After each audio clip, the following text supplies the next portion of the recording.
اے میرے اللہ، اگر تو مجھے معاف کر دے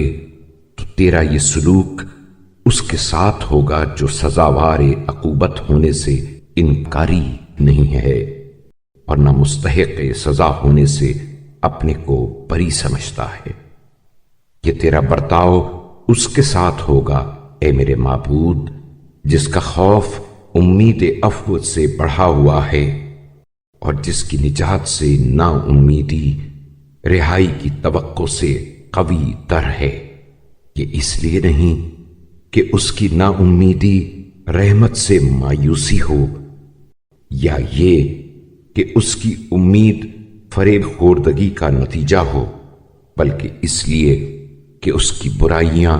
نیکیوں کے مقابلے میں کم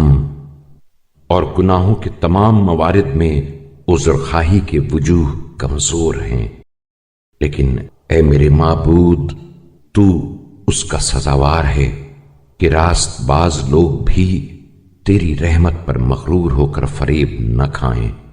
اور گناہگار بھی تجھ سے نا امید نہ ہوں، اس لیے کہ تو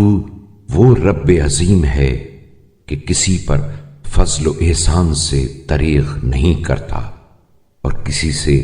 اپنا حق پورا پورا وصول کرنے کے درپے نہیں ہوتا۔